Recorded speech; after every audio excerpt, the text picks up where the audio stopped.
at the 8.9-second mark in the countdown. The engines will build up to a thrust of 7.6 million pounds. T-minus 30 seconds. We have a cutoff. We have a cutoff at T-minus 30 seconds. We're standing by at T-minus 30-second mark. We'll bring word to you just as soon as we get it. We have a cutoff at T-minus 30 seconds. Automobiles and dirty telephones. People running everywhere with nothing much to say. Chattering away to anyone who listens. Please call Linda at 404-508-8842.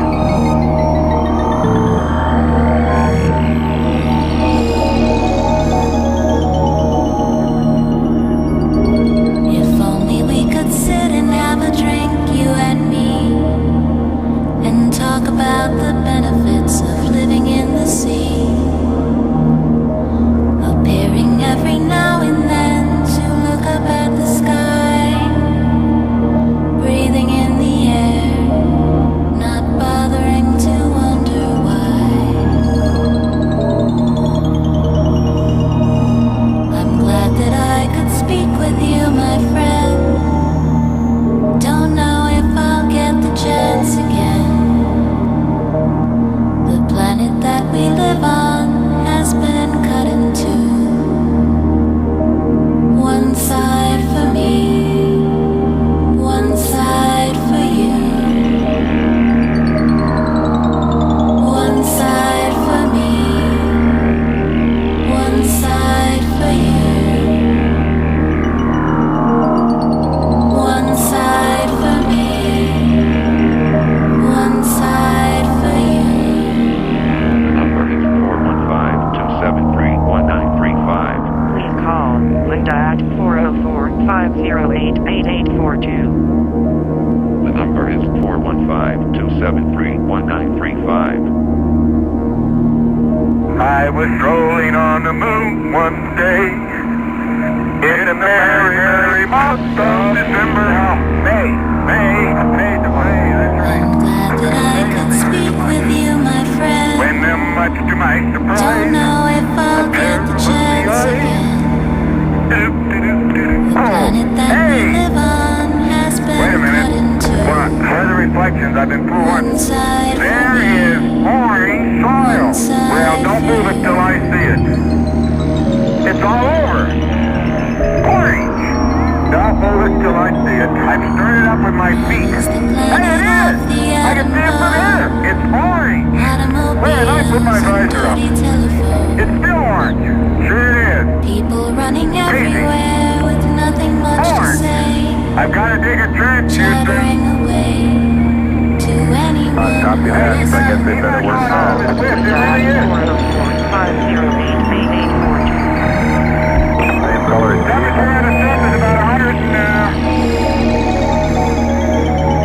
temperature at a sub is about 102. It's almost the same color as the LMP decal on my camera. And talk about the benefits of Fantastic, living sports in the fan. sea.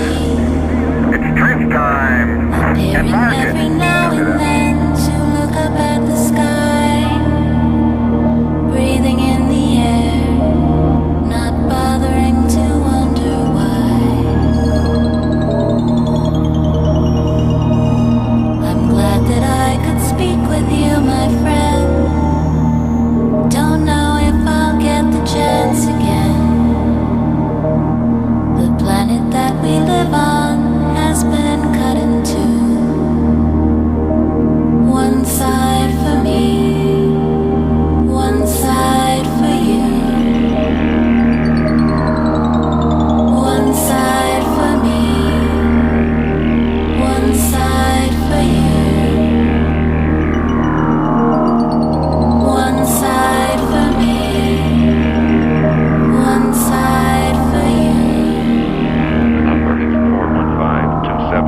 415-273-1935. Romeo, Echo, Foxtrot, Oscar, Romeo, Yankee, Oscar, Uniform, Tango, Oscar, Echo, Victor, Alpha, Charlie, Uniform, Alpha, Tango, Echo, Bravo, Echo, Charlie, Alpha, Uniform, Tango, India, Oscar, Uniform, Sierra, Tango, Hotel, Echo, Yankee, Alpha, Romeo, Echo, November, Oscar, Tango, Hotel, Uniform, Mike, Alpha, November, 042933964230, Sierra, Oscar.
El jueves 1 de mayo del 2025, el señor José Luis Velázquez, especialista en rayos X, realizó una serie de sorprendentes pruebas a la esfera Buga, la cual cayó a tierra después de recibir una descarga de 10.000 voltios. Las imágenes obtenidas arrojaron resultados sorprendentes. En el interior se puede observar en el contorno en tonalidad blanca una densa capa que la rodea, lo que es indicativo de que es muy gruesa. En tonos más grises con menor densidad se aprecia otro material menos denso que confirmaría que la esfera no es hueca y explicaría su inusual peso, que se ha logrado documentar de manera inexplicable, es variable. Asimismo, se detectaron una serie de 16 puntos que rodean al núcleo. Esto se trataría de microesferas. Al mismo tiempo, se observó un elemento de tonalidad oscura que se distribuye en el interior de la esfera de Buga, que revela que este material sería el menos denso, quizá poroso. La radiología es una herramienta no invasiva, como pudiste ver, solamente atravesó la pieza. Nos habla de dos densidades diferentes, tanto en una imagen positiva como en una imagen, esta es positiva, la otra es negativa, que denota una densidad de materiales diferentes, que sugiere que la pieza es una esfera externa más una parte interna. Aquí incluso si me acerco a la parte de este lado, hay otra densidad, ¿sí ven? Sí. Ahí se ve, la externa es una, luego hay otra capa más delgada, luego entramos a otra, luego entramos a otra. Hay como tres capas de diferente densidad. También destaca la zona ecuatorial de la esfera, donde se contabilizaron 32 puntos distribuidos alrededor de la circunferencia. Asimismo, las observaciones en rayos X presentan que la distribución de los elementos es homogénea y que por su densidad pueden tratarse de metales. El investigador Nacho Rojo sugiere que, por su composición, esta esfera pudo haber sido ensamblada precisamente para albergar en su interior esta clase de materiales. Se ha descartado toda posibilidad de que se trate de un objeto ornamental. De hecho, fue registrada desplazándose en el cielo sin elementos visibles que nos permitan entender cómo puede desplazarse en el aire. Asimismo, el investigador español señaló que no encontró en las imágenes evidencias de fragmentación o desprendimientos, lo que significa que la esfera de Buga se mantiene íntegra.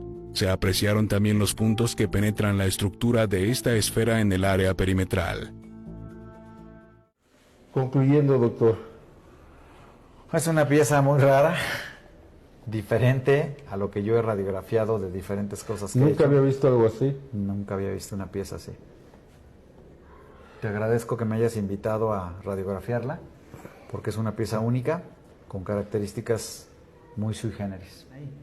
Pero justo ahí nos enfocamos y ahí no se ve que esto tenga soldaduras o uniones. O sea, no hay soldaduras, no hay uniones. A lo que yo he visto, mira, he tenido la oportunidad de radiografiar muchas cosas. Piezas de roca petrificadas, he trabajado para paleontólogos, para el INA, en esculturas, en relicarios, en cristos de caña, en obras de arte de madera, en obras en piedra, en levantamientos de antropólogos, y en cosas de metal también he podido radiografiar. Esto se ve muy nítido, y sí he visto soldadura, y no hay evidencia de que haya aquí una unión o que esto esté soldado o unido. En estos análisis preliminares, las observaciones de analistas e investigadores coinciden en señalar que su composición es compleja, que tiene un origen artificial, que no tiene evidencias de soldaduras y que se trata de una estructura interna integrada por elementos de alta densidad. Asimismo, coincidieron en apuntar que es necesario profundizar más en diferentes análisis y pruebas para establecer su origen y el cual podría provenir de las estrellas. ¿Usted lo escuchó? El experto está confundido. Should've no suffering. Should've no suffering. Should've no suffering. Angels will sing with the winds. Should've no suffering. Should've no suffering. Should've no suffering.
Bernie and Larry Fink hold such power, why is it that you have not heard of them more? There is power in anonymity. If BlackRock is barely featured in print publications and news channels, it is because they want it to be so. If they wanted, they could feature every day. BlackRock currently owns 18% of Fox, 16% of CBS, and 13% of Comcast, which in turn owns NBC, MSNBC, and Sky. If any of those companies wanted to make a decision, they would have to also consult with BlackRock before doing so. The same is true for Google, a tech giant currently worth $853 billion. Amazon, Facebook, and Twitter are also not exempt. And neither is Disney. Thanks to their incredibly diverse investment portfolio in media alone, BlackRock essentially owns 90% of the world's media. If you don't know about them, it's because they don't want you to. Why? Owning a portion of the world doesn't come without its share of scandal or conflict. In 2020, BlackRock became the first foreign company to be allowed into China's mutual fund industry, which means they can now invest and own parts of Chinese companies, including ones that are blacklisted by the United States. One of the first investments made by BlackRock was in Hikvision, a security and communications firm that essentially makes facial recognition software for use by the Chinese government. But this money isn't just BlackRock's or Larry Fink's. It comes from pension funds and bank accounts of ordinary civilians who have unknowingly given money to BlackRock in the past. If we take into account BlackRock's ownership over Western media, banks, e-commerce stores, social media, food and beverages, and many, many more industries, it becomes evident that the company has a wealth of data on us. They may do with it what they please. TikTok's data harvesting pales in comparison to what BlackRock is capable of, given how they have everything from our bank account numbers to our personal tastes and preferences. As BlackRock's investment in China grows, so will China's influence on the world. And our personal data, which was hanging on a thread to begin with, will quickly end up in the wrong hands. With the trajectory BlackRock has been on,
In 2023, an incredible video was captured by photographer Dmitry Lyashev on a flight over Yakutia, revealing a seemingly endless long wall. Following the release of this footage, scientists began scrutinizing the images and concluded that the wall was man-made.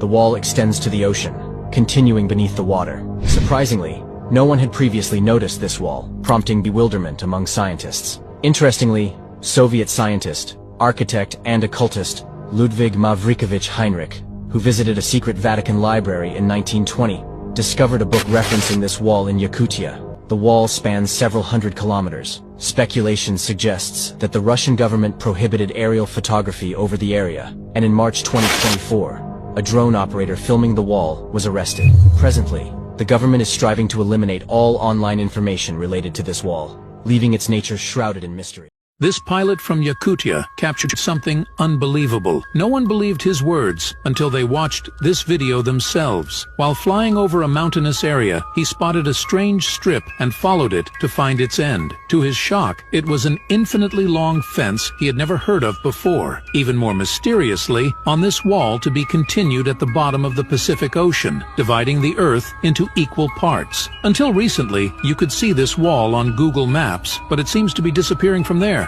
Divers say that at the base in some places there is severe destruction resembling explosions, and the height is uneven. But the scariest part is that ancient machinery-like artifacts lie at the base of these fences. Multi-World Center. I will explain. If our world had in that cloud, it would be very difficult to be reached from a distance. By another cloud being in the middle, it is more easily to be reached and worked by other civilizations. So it was a scheduled decision. Place our civilization at the center of the world, because it is more easily reached from several sides of civilizations, coming from different sides. This is a point. Solar system does not exist. Solar system is a holographic projection, placed here also by besiegers, and projected here on our owner's film. Our dome works like a holographic projector, built by besiegers. The dome was not built by and any civilization, but the modification made to it, yes, by the besiegers who live here. The besiegers' world. That our civilization, she is not as evolved. There are others are more evolved, because it is no longer evolved, precisely because she is the most recent. She went through several resets, made by custodians,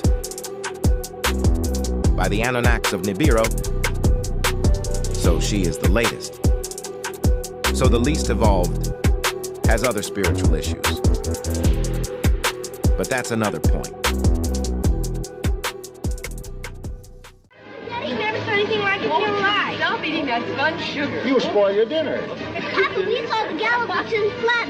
Big waves came up and flooded the whole city. And when the water went back, it was all muddy and horrible, full of dead bodies. Oh, look, the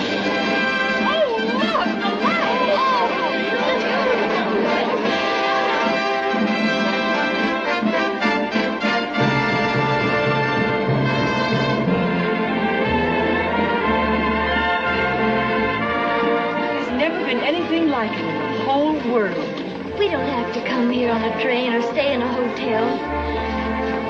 It's right in our own hometown. Grandpa, they'll never tear it down, will they? Well, they'd better not. I can't believe it. Right here where we live. Right here in St. Louis. This is St. Petersburg in the late 1800s. The empty and muddy streets. This is not the result of overexposure. You can even see the mud-flooded layers here in St. Petersburg. But if this was overexposure for the cameras at the time, why is there not a single blur in the street? Not a single fruit stand, an idle horse carriage, nothing. The only thing you see showing any life here are the ships.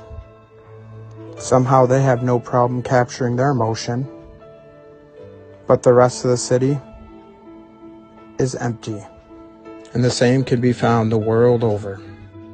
In San Francisco, we get this eerie panorama of, again, the same empty, muddy, and abandoned streets. Not a horse carriage idly parked, not a blur, not a fruit stand, not a piece of debris. These are the empty cities, yet to be repopulated from the orphan trains and the orphan asylums, ready to be repopulated after the mud flood. If you would like to argue camera exposure, I have many, many photos from the same time period and even earlier, showing large crowds moving through the streets. No problem picking them up. Here you just have completely empty and abandoned cities, with, of course, the whited out skies to go along with them. History is nothing more than a set of lies agreed upon. Set of lies they agreed upon. Question everything, friends. History is written by the victors. So what if the victor story is fabricated? What if the story they gave us all about our recent past was nothing short of a complete lie? For far too long, humanity has relied on the Board of Education to receive its official history narrative. The problem is their narrative makes absolutely no sense. There are giant mistakes in the timeline that show us all. Not only did they lie, but they hid the previous civilization from us, with no mention of our ancestors looking a little different, traveling with no issues, doing it all in style and efficiency, with beautiful architecture that we can't rebuild today, powered up cities, riding around on their advanced technology. Advanced technology? Wait, I thought the 1800s into the early 1900s were a bunch of idiots riding around on horse and buggy. Because when you look back and do a little research, it's obvious. This old world was discovered and then destroyed, resurfaced, and populated. They torched every city across the plain. Nothing new under the sun. Rockefeller flooded your brain with lies. Use your head. Think about your family tree and how it all began. The third dimension is an artificially created dimension. It was created around 12,000 years ago to control a certain group of beings on the Earth plane and to lock them into a type of hold, to ensure they would not reincarnate in and around Earth in a way that would be destructive to the higher dimensions. You can consider this third dimensional lock as a type of holding cell, removing the danger these beings pose to life in this sector. This action was taken after a war that destroyed a planet, and after the negative influence that was brought to Atlantis and Lemuria by these beings ultimately caused their destruction. It was after this destruction of Atlantis and Lemuria that this artificial lock was put in place. This was done through a technological mechanism on the moon. And this is why the moon has so much mystery surrounding it. Is it a natural satellite? Where did it come from? Who put it here? All questions that have been asked for a very long time, 12,000 years or so to be exact. The moon was put in place by a federation of beings and councils of light to protect this sector. You, right now, in this moment, are still living inside this lock, this holding cell you can call it. It is not inherently negative, but its effect on the Earth and on life on Earth is negative in many ways, as the beings that were locked in this system have learned how to manipulate it. This frequency lock works by mirroring everything you think, say, and do back to you. But instead of giving you the fifth dimensional reflection, it gives you a denser third dimensional version. It also keeps you from leaving to the fifth dimension and above by keeping you trapped in the fourth dimensional astral between lifetimes. This system was put in place knowing that high-dimensional beings would escape this system with ease, and we report that almost all have. However, the Earth herself has decided to ascend, and this request for ascension necessitated the call of many higher-dimensional beings to incarnate on Earth inside this artificial dimension. in an effort to raise the collective frequency to such a high state that the Earth could lift herself from this artificial frequency lock with intelligent life upon her, and leave those in the lower dimension behind. This is actually what is happening now. The federations and councils who designed and installed this lock are back again, and have made adjustments to this technology to allow for this split in dimensions to happen. By updating the design, they plan to release all the souls who are vibrating at a much higher level along with Earth's consciousness, allowing Earth to ascend to the 5th dimension with intelligent and loving life upon her. This is what is happening in 2027. For the majority of humans on Earth, they will not notice this, for they will still be upon the 3rd dimension in a type of simulated reality, as you are now. For them, nothing much will change. Just an increase in the calamities and crises as this level of simulation is coming to an end. However, those who transform and rise into the 5th dimension, past this frequency lock and into the true Earth and its natural state of vibration, the simulation will end as if a light switch was turned off in an instant, and they will experience a very different Earth. This shift will come in the context of a blackout in communication and power in most parts of the world. It will come in a moment of isolation and extreme fear, for that is when the split will occur. However, those who venture out into the world shortly after will experience a peaceful and loving world, more colorful, more real, and without a simulation of fear and density on top. It will be populated with the most loving souls on the Earth plane. A new world will be built in this dimension. There will come many from the galactic kingdoms to help Earth and assist her in bringing her back into line with the divine and the divine systems and races, essentially bringing the kingdom of God back to Earth.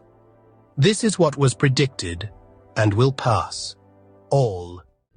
Somewhere between 1780 and 1815, we experienced nuclear war. And it is likely not the first time in the world, which resulted in a nuclear winter in 1816.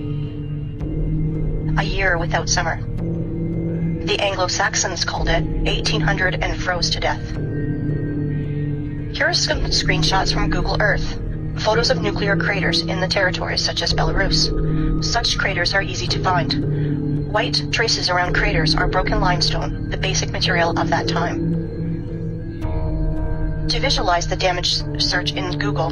Google Roger Fenton Crimea or James Robertson Crimea and see the pictures. And you will see the photos of these first war photographers that were sent to Crimea in 1853 after the nuclear war to take pictures of the siege of Sevastopol. Compare vegetation then and today. This is an example of a photo of Sevastopol by Fenton. Until the 18th century, houses were built entirely of limestone. For cutting use, reuse advanced machines to make perfect parallelepipeds. Here are some photos of a house in Crimea. All houses in all cities of old USSR are covered in clay for 3 or 4 meters. All houses that are deep in the ground for 3 to 4 meters and have such good quality. It takes 200 years, and during the Soviet era, such masonry of limestone is considered to be very good. This is Eski Kermen. Illiterate guides will tell you that this is one of the cave cities of Crimea, where people lived. And when I asked about this track, I was told that this track was done by cartwheels of local nobility.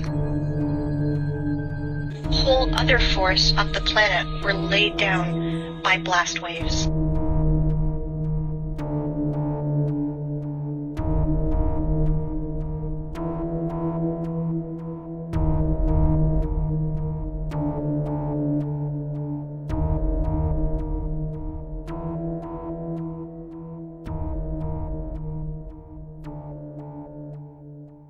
In 1998, the CIA declassified a document which they had produced in 1957.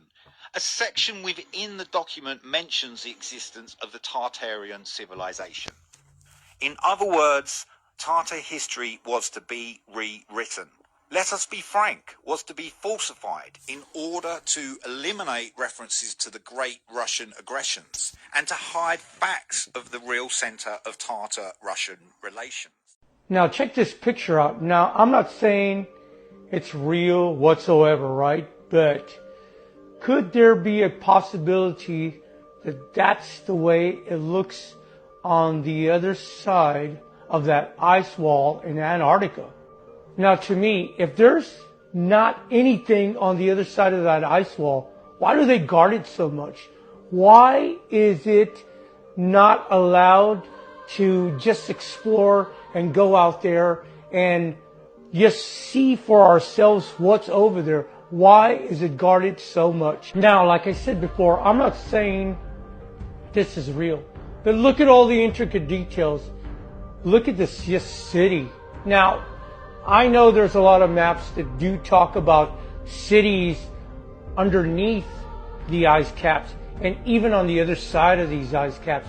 And there's even maps out there, which I am going to show one. So could these maps show beyond the ice wall? And also, are there passages where you could get beyond the ice barrier as well? So let me know what you think about Antarctica. And if there was an exploration that you could get on, would you go to Antarctica?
Did you know that in our not-so-distant past babies were created and incubated en masse?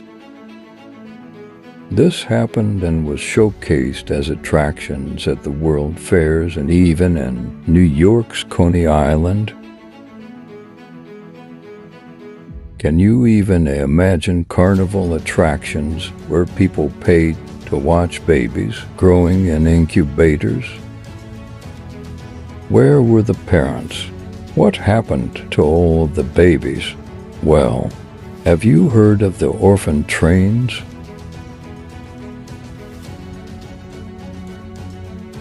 They were packed off and shipped out west to help repopulate the great Tartarian cities found abandoned across the land. They were sent to humongous orphanages, and the people were able to get orphans to work their farms and factories. Free labor was abundant, and it was needed to rebuild after the last reset. There is loads of evidence showing that the original Cabbage Patch Kids were these orphans which people just simply picked up and took home like fresh produce. Many children were basically indentured servants and were subjected to lifelong slave labor and sexual abuse. Everything they taught you is a lie. America was covered with empty Tartarian cities, left to rot after the Great Reset, and those that followed grew a few millions babies to repopulate and rebuild. They dug out those cities and started over.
I was in the United States Air Force for 5.5 years, active duty, and reserve for 2 years and inactive for another 2 years.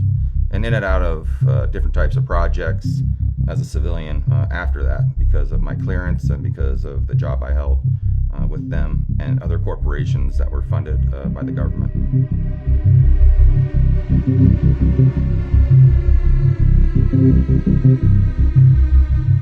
The technology I witnessed in the programs that were suppressive, that were suppressed still to this day, are things like anti-gravity, zero-point energy, a lot of 3D holographic imaging. Of course, there's a lot of devices that were reverse engineered by these corporations from government retrieved downcraft and extraterrestrial DNA, along with hybrid DNA from these specimens.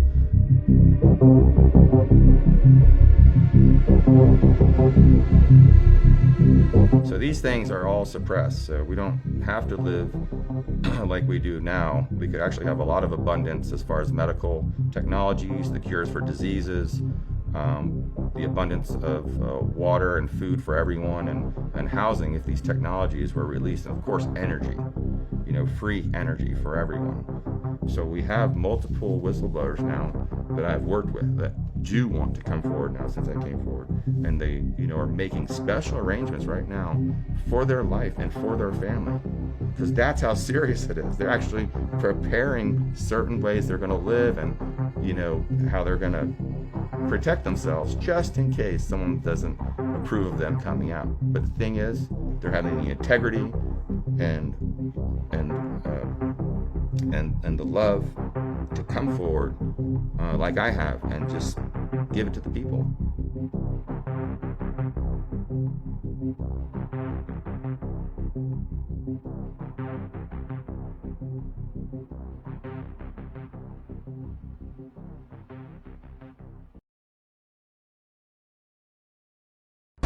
All the military branches have covert military space program operations.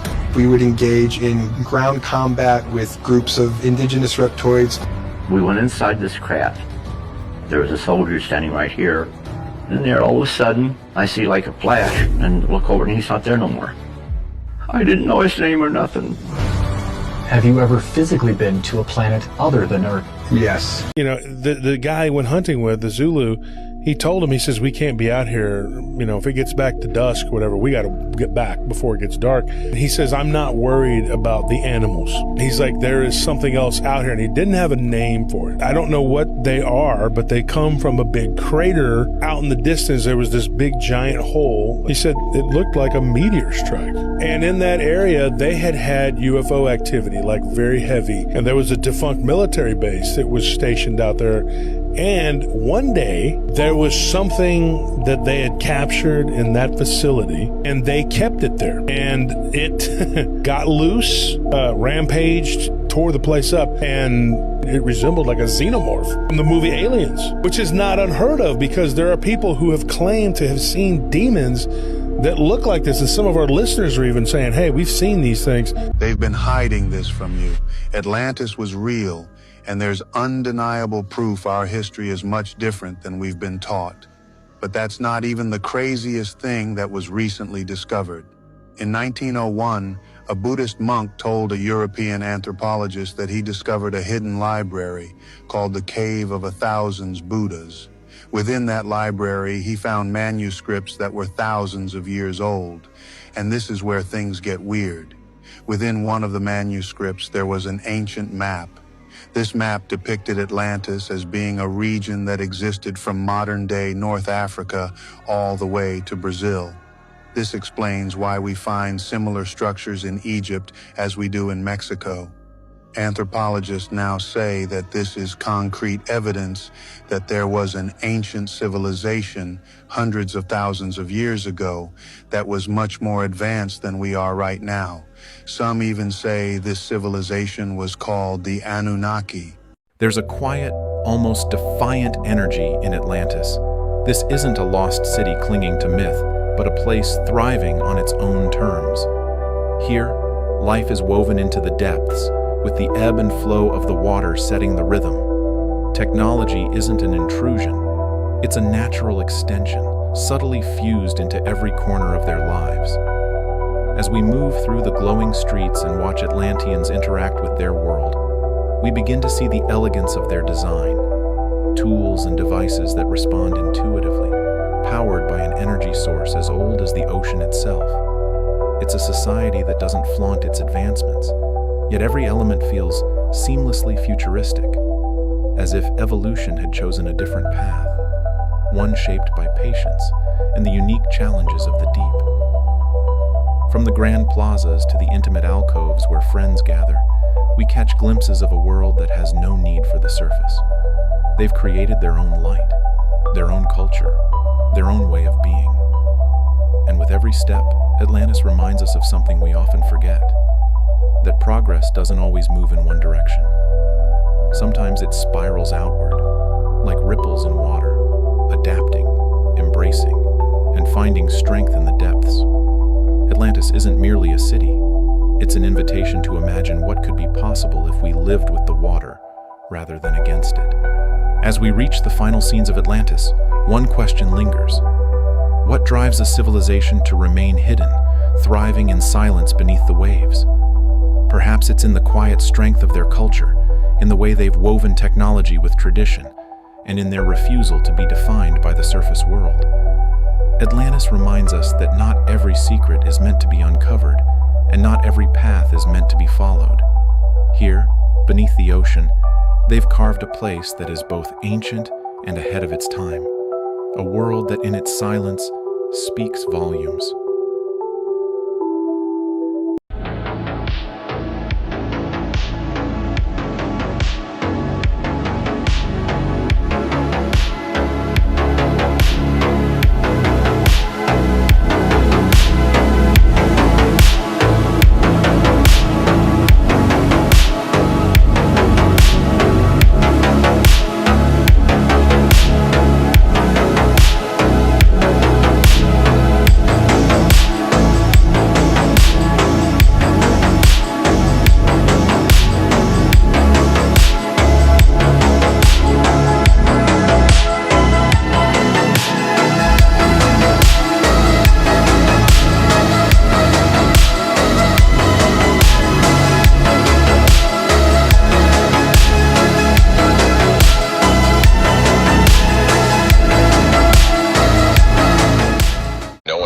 Stonehenge was rebuilt by cranes and machines in 1958. You're made to believe Stonehenge was a mystery, and we don't know how it was built. But how long have we been rebuilding it exactly? The truth is, the reconstruction effort started even earlier. In 1901, one of the stones was straightened and set in concrete. More work followed in 1919, 1920, 1959, and even as recently as 1964. These projects involved repositioning stones, re-erecting fallen ones, and using modern machinery to stabilize them. So why is this history downplayed? By presenting Stonehenge as an untouched ancient marvel, those in power keep its mystery alive, attracting tourists and maintaining a profitable narrative. The idea that our ancestors had lost enigmatic knowledge adds to the intrigue and fascination, overshadowing the fact that modern interventions played a big role. Now we know the truth about Stonehenge. It's not what it's made out to be. It's not ancient. It's a lie. The elites have been hiding the real truth behind centuries of human history from us. Watch this. Es decir, que la historia es una mentira completa. Los últimos 1000 años son una mentira en la historia. Cuéntanos la verdad. Tenemos tiempo, porque son 1000 años. Muy brevemente, ¿cuáles son las mentiras más importantes de la Si historia? tú te vas a los mapas antiguos que llegan hasta el siglo XVII, todavía el XVIII, hay un gran imperio que abarca todo el norte de América y todo el norte de Eurasia, que se llamaba Cartago. ¿Por qué no nos dicen en los libros de ese gran imperio Cartago? ¿Por qué? Porque generaban energía libre y limpia, gratuita. Y además no nada más alimentaba chimeneas, máquinas, lo que tú quieras, focos para tener la luz, sino además alimentaba al cuerpo. Todavía hay un zoológico en Alemania, en Berlín, en donde están las construcciones que se usan para captar esa energía. Y tú vas ahí, todo el mundo está contento, las jirafas no envejecen. Es un ejemplo vivo todavía. Y han sido las guerras y catástrofes creadas las que han destruido todo lo que había en esa arquitectura genial que le llaman el Renacimiento. Nada de Renacimiento, eso ya estaba ahí. Eso no se construyó en el Renacimiento. Eso todo está inventado. If the official timeline is accurate, why are ancient maps, artifacts, and structures showing evidence of advanced knowledge long before it should have existed? Some say entire civilizations were erased, replaced with a version of history that serves control, not truth. Because Tartaria was everywhere, and history as we know it has been completely fabricated. At first we thought maybe the Dark Ages were just unclear, but it turns out they were invented to push a lot of events further into the past. We realized that it wasn't just small parts of history that might be wrong, everything was made up. One fascinating thing is the architecture we find around the world. In almost every city you'll find ancient Gothic-style buildings with incredibly intricate designs. People look at them and say, oh, that's just how they built things back then. But some of these buildings are absolutely stunning.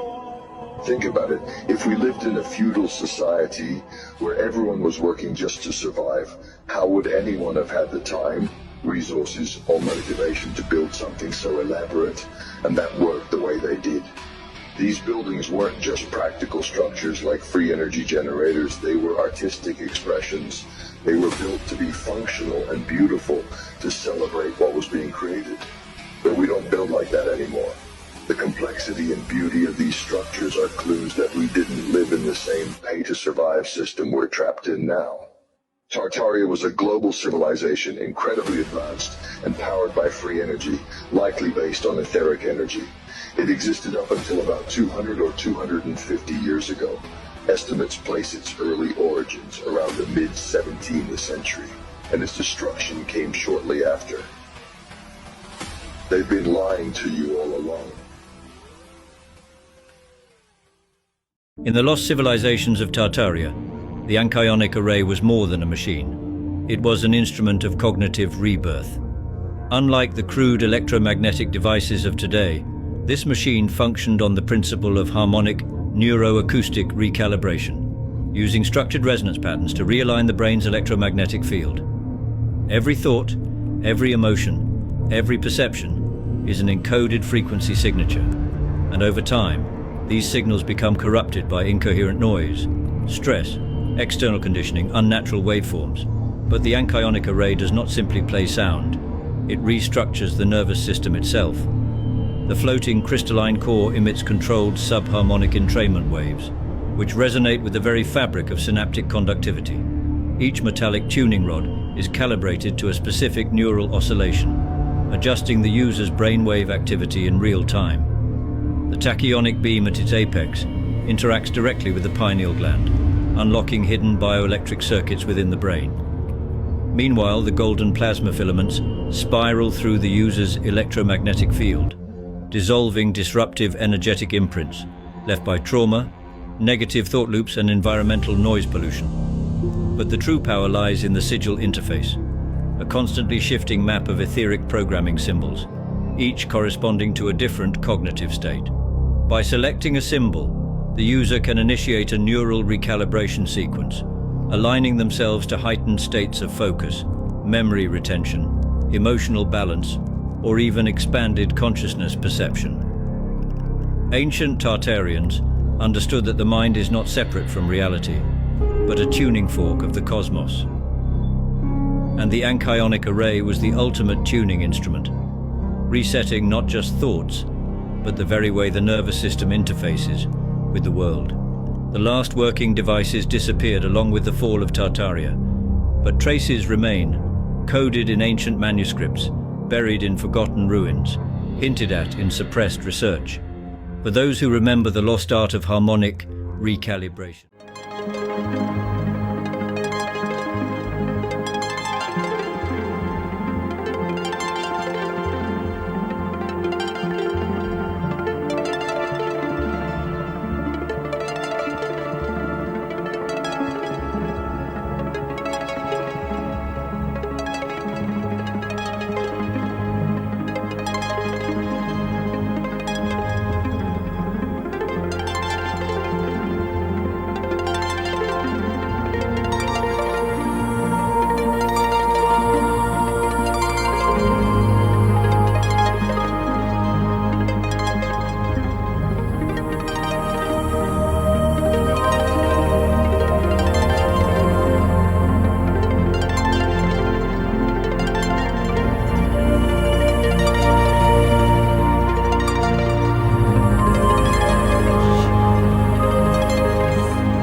job is not for everyone. It's all fun and games and jokes on social media. But this shit is dangerous.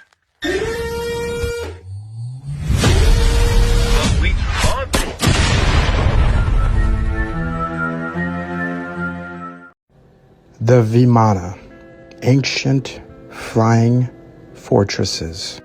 Many of these temples in India, now turned to stone, still display the technology of our lost past, the unmistakable resemblance to technology that we use today to achieve flight. Just look at the intricate detail. Those were all made for a reason. They were not carved by an ancient civilization with hammer and chisel. Just look at the striking resemblance to the technology we use today. And these pillars, many of them aligned with smaller and larger pillars, forming perfect gear ratios, just like our heavy machines today have. There is truly nothing new under the sun, especially with our technology. Just borrowed and repurposed technology from the old world. Question everything, friends. Plasma, un gas ionizado dirigido, que se encuentra naturalmente en el éter. Fuego griego, láser de plasma, bombas atómicas y otras armas tecnológicamente avanzadas. Todo esto existió en el pasado, regresando a los tiempos descritos en la Mahabharata. Ruinas de cristal y granito fundido. Busca tu historia, existe en alguna parte. Sígueme para más. The pneumatic tube system is just one example. Aside from the tiny little tubes we have today at the bank, the old world had something much larger. Complete pneumatic transportation systems. Now they say it was only just a concept, aside from the numerous images of it used all over the world. Here's some of the photos of said construction of the concept. Notice how old and weathered all those brick tunnels look already. People standing around posing in suits. That was the story given when it was rediscovered in New York several years ago. Here's a photo of it just bricked off tunnels. But they had a tunnel system in London as well. Think of the tube, as it's called today. Also a pneumatic transportation system. And the mail service used it in various different ways. Here you see it transporting a child. Many relics of these were dug up with pictures of children. No surprise, you could mail children via the postal service. But of course, all that technology had to get unearthed and rediscovered. I believe personally, this system is still in use today by the world elites, or the parasites as I like to call them. Used in all sorts of nefarious ways, one can only imagine. Just think, with horse and buggy, no heavy equipment, they were building these tunnels, meters under major cities, and then just promptly abandoning the project and forgetting about it is quite laughable. One technology I still think they have hidden on the shelf. Question everything, friends. Until next time.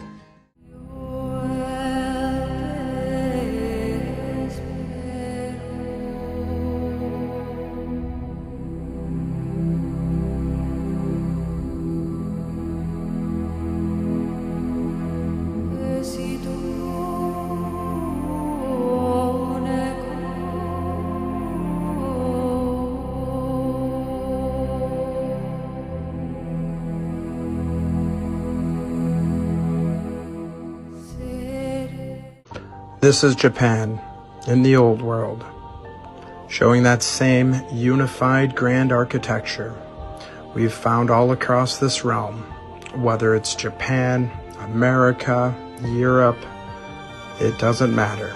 Same dome towers, the same ether gathering antennas.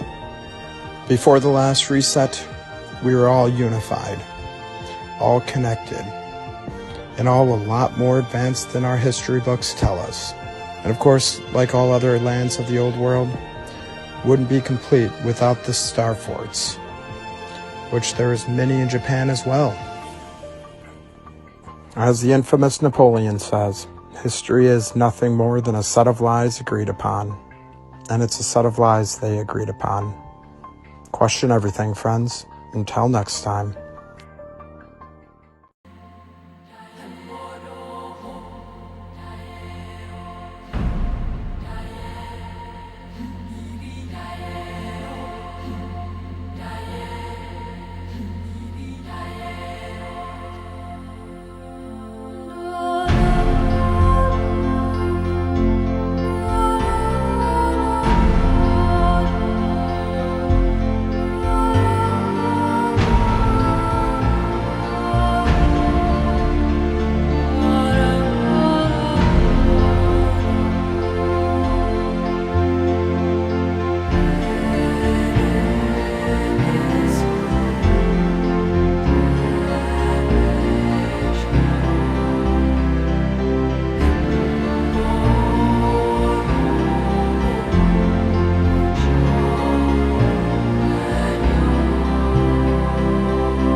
This is the secret the pyramids were hiding, and it changes everything we know about ancient Egypt. In 1925, a British archaeologist named Dr. Evelyn Harper discovered a hidden chamber deep within the Great Pyramid of Giza. Inside, she found a strange device made of an unknown metallic alloy, covered in hieroglyphs that no one could decipher. The device was shaped like a small pyramid, with intricate gears and glowing crystals embedded in its surface. When Dr. Harper touched it, the device activated, projecting a holographic map of the night sky, but not the sky as we know it. The stars were in positions they hadn't been in for thousands of years. The hieroglyphs around the device were eventually translated. They spoke of a civilization far older than Egypt, one that had mastered the stars and used the pyramids as a kind of cosmic antenna. According to the text, the pyramids weren't tombs, they were power sources, designed to harness energy from the universe itself. But the most shocking revelation was this: the device wasn't just a map, it was a key. In 2023, a team of researchers used modern technology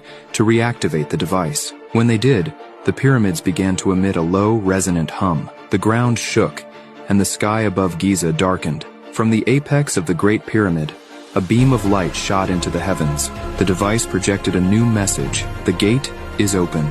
They are coming. In approximately the year 3050, so a little over 1,000 years from now, there's going to be a man by the name of Tatos. T-A-A-T-O-S is how you spell his name. And he is a Da Vinci of the future. He is a historian, archaeologist. He's a medically trained person. He's a quantum physicist or a geophysicist. He's everything. And what he does, he develops a machine called the Wormhole Linear Accelerator, the WLA. And this is a machine that literally enlarges a wormhole to classical size so that he and his crew can get into a ship and travel back in time. These chrononauts from the 31st to the 50th century go back in time and they help us. The crew of Tatos, these are the names: Geb, Isis, Osiris, and Horus. They went back to ancient Egypt first, and of course, if you go back in ancient Egypt as a time traveler, they're going to worship you as a god. The term chrononauts is the time travelers and their interaction, how they come back and actually have created our civilization technologically. They've been in Atlantis and Lemuria and ancient Egypt and all these places. Now, the mathematical model for this is known today. Well, we're talking about the space-time continuum. So to simplify the field of quantum mechanics or quantum physics, basically all time is simultaneous. So when you enter into the space-time continuum, now you're in the fifth dimension, literally, and therefore all time is simultaneous.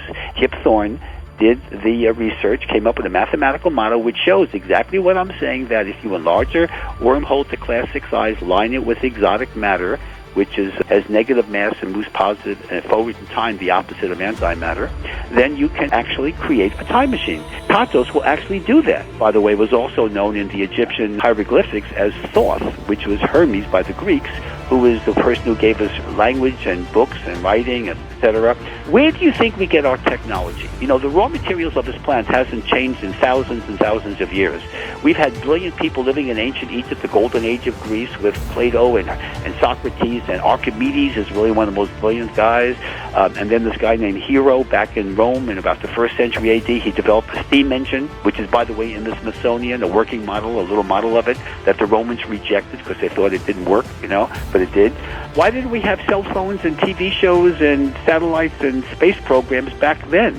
You know why? Because the interaction of ETs and time travelers give us our technology. And isn't it interesting? Every time there's a spike in technology, it's always corroborated and coincides with ET, UFO observations, and some of these time traveler episodes. Time travel is real. It's always been around. All the ancient Greek civilizations, the Romans, the mystery schools, they've all reported this. Man did not invent electricity or fire. We discovered it. Have you heard of the hidden truth about the Bermuda Triangle? Watch this. They've not been showing you this. The Bermuda Triangle is hiding a secret, and no, it's not what you think.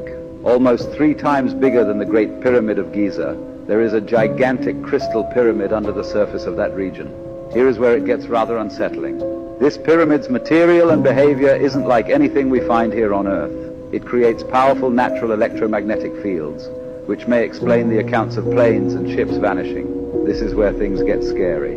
In recently uncovered documents from a government whistleblower, it said that researchers believe that this pyramid was built by an ancient, super advanced civilization known as the Atlanteans. The document specifically mentioned that the Atlanteans had mastered interdimensional travel and built this pyramid as one of Earth's gateways to another realm. Due to the disappearance of the Atlanteans, it has since become unstable and has been the root cause of many mysterious disappearances.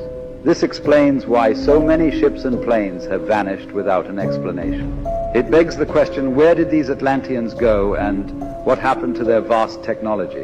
Where does the gateway lead to, and what happened to them? So, this is the only proof that Earth has been reset, and it will send chills down your spine. In 1976, during tests with the Helios B satellite, NASA received an encrypted transmission coming from the Earth's surface. The problem? It originated from a point in the middle of the Indian Ocean, where there was nothing. The message was simple, yet deeply unsettling. Full reset. Units integrated. It was dismissed as interference. But one of the engineers, Malcolm Reeve, became obsessed. He swore it wasn't a glitch. It was confirmation. Reeve dug through old data and found something even worse. Similar transmissions in 1952, 1939, even as far back as 1888, before radio technology even existed. All followed the same pattern. All came from the same location. In 1980, Reeve vanished, but his son later revealed a note he left behind. We're just the latest version. The earlier ones are still active, just out of reach. That point of origin, it's now blocked on all official maps for reasons of international security. This might be the only real proof that our reality is poorly stitched together, and it's absolutely terrifying. In September 1917, a team of scientists from the University of Alberta, Canada, was investigating electromagnetic anomalies deep within a remote part of the boreal forest. That's where they discovered something impossible, a spot in the air where light bent the wrong way.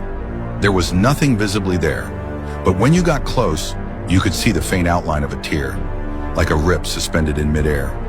They called it the 0 point. When they tossed a camera through it, the signal held for 12 seconds, and what it captured was a landscape identical to the one they were in, except the scientists appeared twice in the footage, standing in slightly different positions. One was motionless, the other was walking toward the camera with his head tilted down. In the final seconds, the entire image began to vibrate, like the space itself was on the verge of collapsing. The recording ended with a harsh, static pop, and a single corrupted frame stuck in a loop, the duplicate version of the scientist raising his head, his eyes completely white. In the early 1900s, a series of remarkable stone structures were discovered in remote locations around the world. These amazing artifacts, known as stone stargates, captivated the imagination of archaeologists, historians, and conspiracy theorists alike. Carved with intricate patterns and symbols, their true purpose remains shrouded in mystery. Ancient folklore, however, spoke of the stargates as devices used by civilizations from distant solar systems to travel across the cosmos. By the 1950s, almost all the stargates had vanished without a trace, fueling rumors of government-cover UPS and hidden agendas. Some theorize that governments around the world systematically confiscated the stargates and concealed them in top-secret facilities. Their whereabouts remain unknown. The enigmatic allure of these stone stargates persists, and the questions surrounding their existence continue to baffle researchers. As we delve into the past, the enigmatic allure of these ancient structures continues to leave us wondering about the untold secrets they might hold. Will we ever unravel the mysteries of these stone stargates? Or will they forever remain hidden in the shadows of history, waiting to reveal their cosmic secrets? Only time will tell. A única prova que temos de universos paralelos, e é absolutamente aterrorizante. Em 1954, um físico chamado Dr. Elon McBezos estava trabalhando em um projeto ultra secreto do governo chamado Projeto Looking Glass. O objetivo? Criar um dispositivo capaz de vislumbrar universos paralelos. O dispositivo era um enorme espelho circular, feito de uma liga metálica desconhecida. Quando ativado, ele não refletia a sala. Mostrava uma versão diferente dela. No início, as imagens eram inofensivas. Uma cadeira ligeiramente fora do lugar, um relógio marcando o tempo ao contrário. Mas então as coisas ficaram mais sombrias. Um dia, o espelho mostrou uma versão do próprio Dr. McBezos, mas ele parecia apavorado, olhando de volta com olhos arregalados e cheios de pânico. O reflexo moveu os lábios e murmurou: "Não confie neles." Desesperado, Dr. McBezos desligou o projeto e destruiu suas anotações. Mas o espelho era valioso demais para ser destruído. Ele foi trancado em uma instalação secreta para nunca mais ser ativado. Décadas depois, em 2023, um grupo de exploradores urbanos invadiu a instalação abandonada. Eles encontraram o espelho, ainda intacto.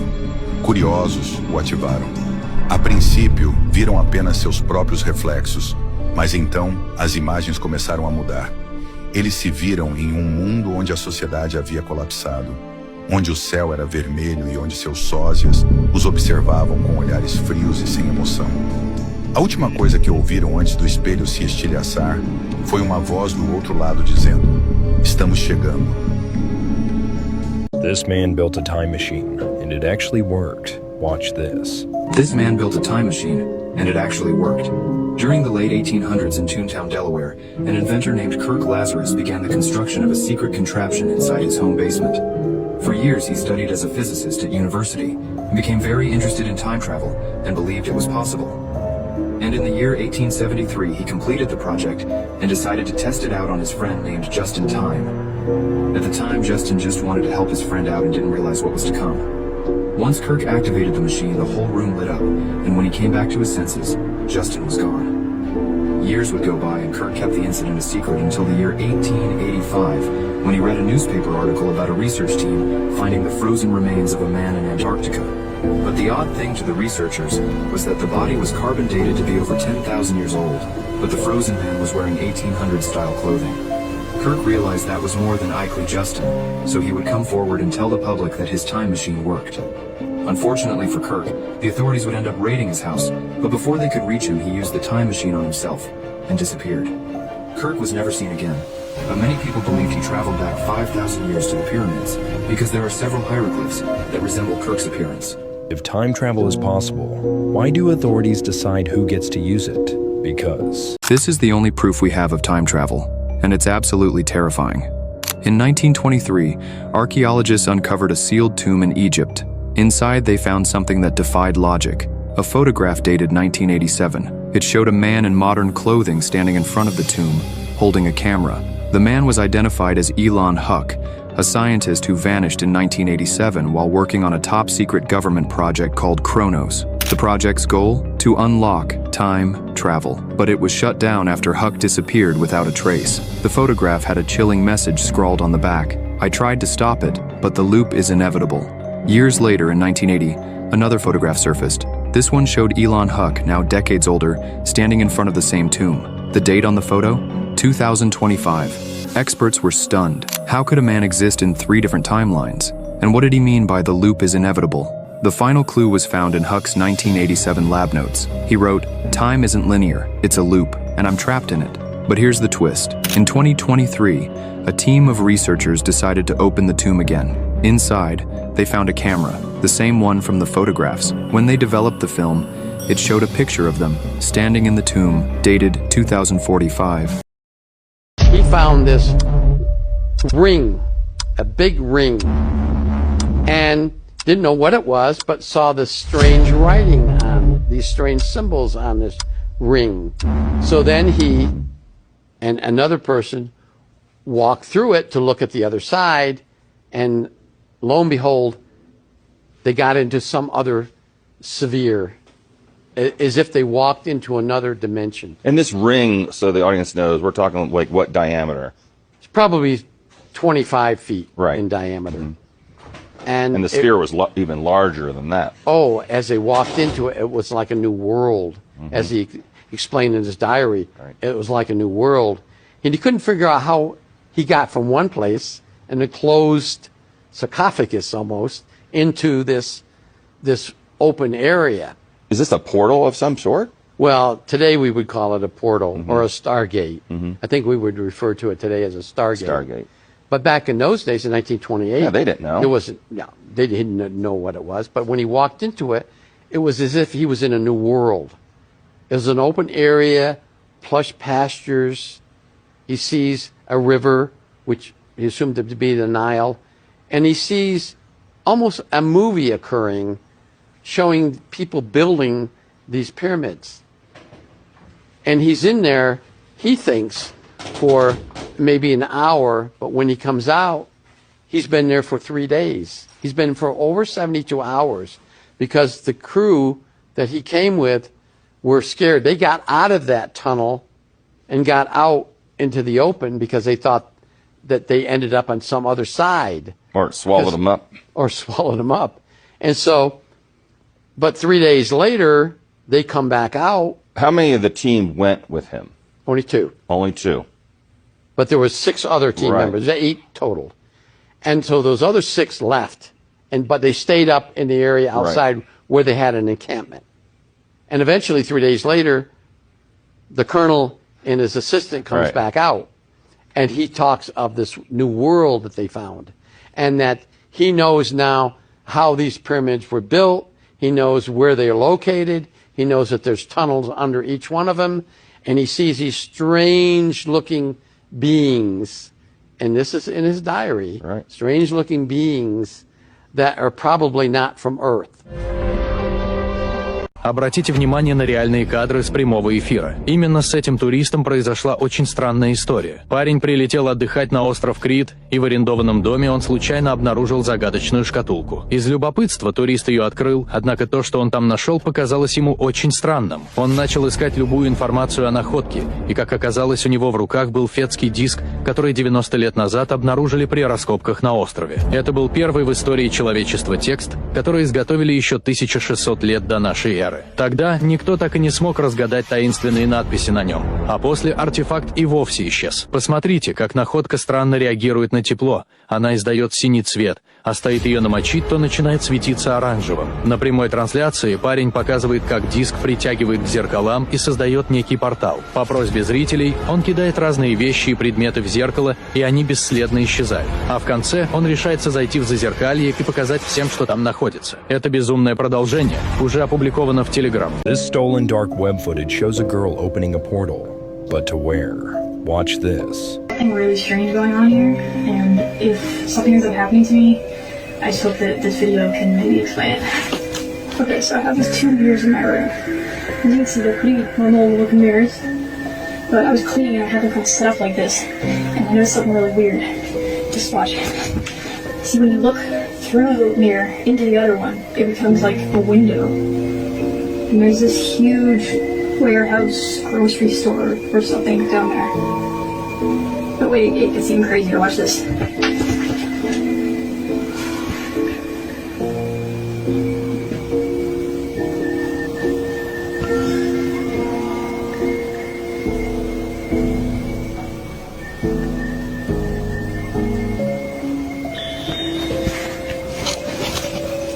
The actual moment of truth. 3, 2, 1. Whoa. What the hell? What is this place? Hello?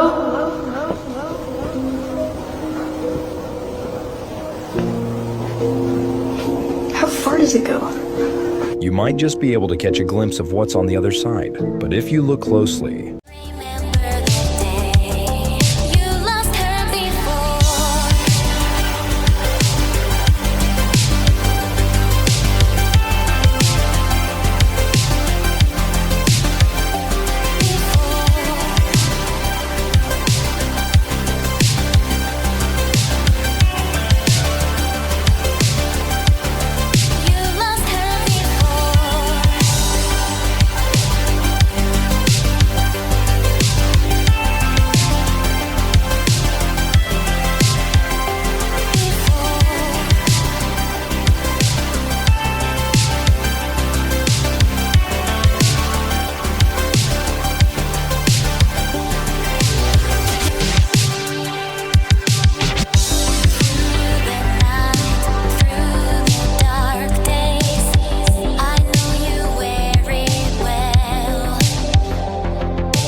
If I told you that time zones aren't just about keeping track of time, and that they were created as part of a secret global experiment for psychological manipulation and control. Time zones were invented not for convenience, but to keep different regions of the world in mental separation, creating artificial divisions that affect how we think and feel. Back in the late 1800s, when time zones were first standardized, powerful officials and early industrial moguls realized that people's energy, productivity, and even emotions were highly sensitive to synchronization with the natural rhythms of the day. If they could separate populations by hours, keeping people in different states of time, they could control the collective mood of entire regions.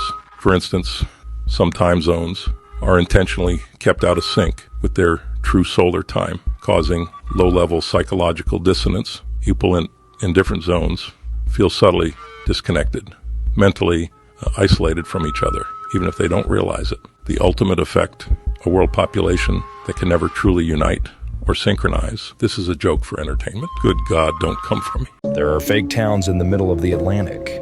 Watch this. Wait, you're telling me there are fake towns in the middle of the Atlantic? Yeah, listen to this. There's an island called Halcyon Ridge, completely hidden from the outside world, controlled by a private organization called Vanguard Initiative. Decades ago, they bought the island and turned it into one massive, twisted experiment. They built towns straight out of a 1950s postcard, perfect houses, white picket fences, happy neighbors. But it's all a lie. The people living there? They were either orphans raised in total isolation or, get this, grown from embryos in secret labs. From birth, they were brainwashed to believe that a global disaster wiped out the rest of the world. As far as they know, Halcyon Ridge is the only safe place left on Earth. If someone starts asking too many questions, Vanguard Initiative steps in fast, either reprogramming them or making them disappear altogether. And just so we're clear, this is all for entertainment purposes, right? Just what are they experimenting for? Because... What if I told you there are cities on private islands stuck in other time periods, where the 1950s, 60s, 70s, and 80s never ended? It all started decades ago as a social experiment funded by billionaires and governments to create isolated micro-societies locked into specific time periods where citizens would be kept completely in the dark about any technological or cultural advancements beyond their assigned decade. There's an island where everything is still 1950s, Americana, the cars, the music, the fashion. Citizens there have never heard of the internet. Space travel is still a distant dream, and television is a luxury with only a few channels. Just across the ocean, you'd find another island locked in the psychedelic 60s, in the midst of the hippie movement, where everyone's wearing tie-dye shirts, completely unaware that the world outside has moved on. This is a joke for entertainment. Good God, don't come for me.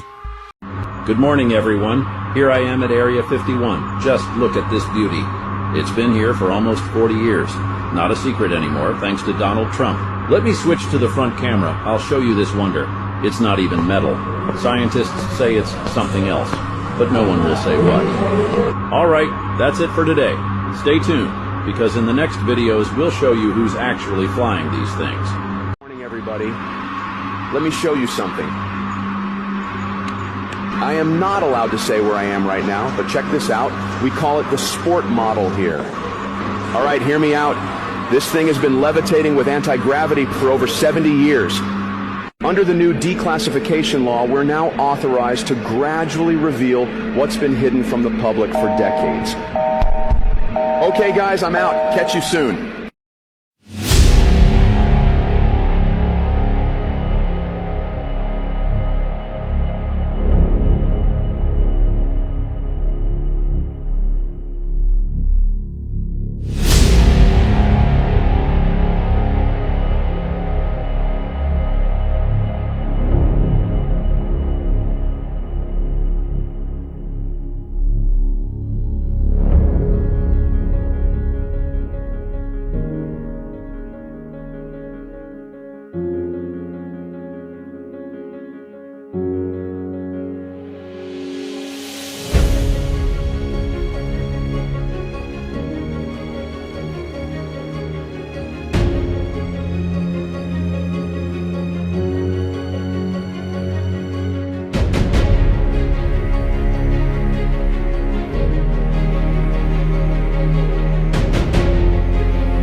his core is a great stack of cams.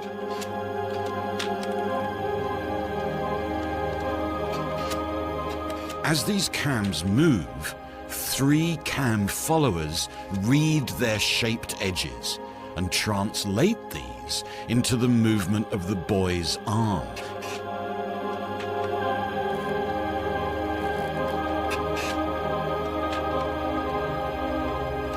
Working together, the cams control every stroke of the quill pen and exactly how much pressure is applied to the paper, so as to achieve beautiful, elegant, and fluid writing.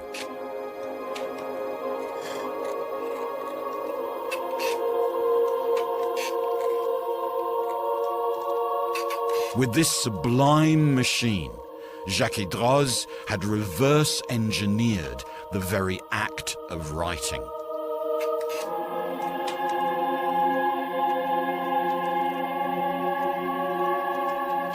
But the mechanical boy contained one perhaps even more astonishing feature. The wheel that controlled the cams was made up of letters that could be removed and then replaced and reordered. These allowed the writer, in principle, to make any word and any sentence. In other words, it allowed the writer to be programmed.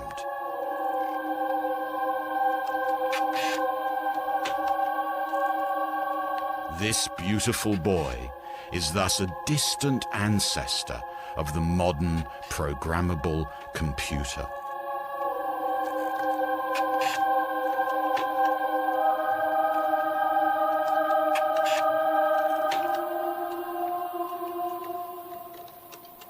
This is one of the most beautiful automatons I've ever seen.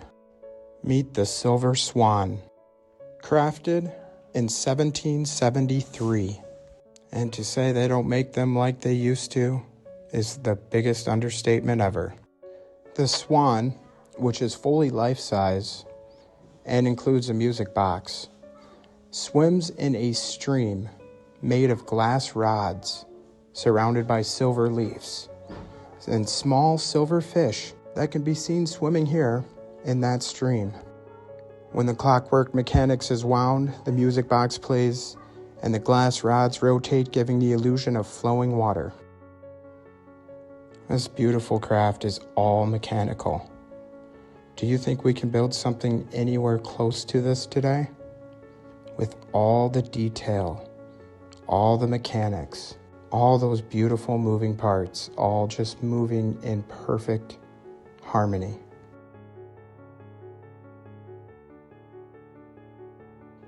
Now, I didn't even show you the best part with these little fish here.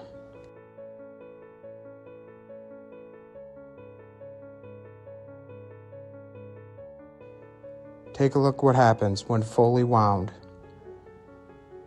You'll see the whole head move from side to side, and it can even grab one of these fish with its mouth.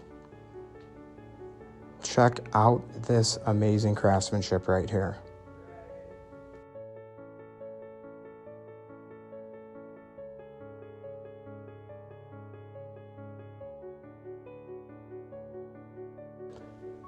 Unbelievable what beauties came from the old world. 1773.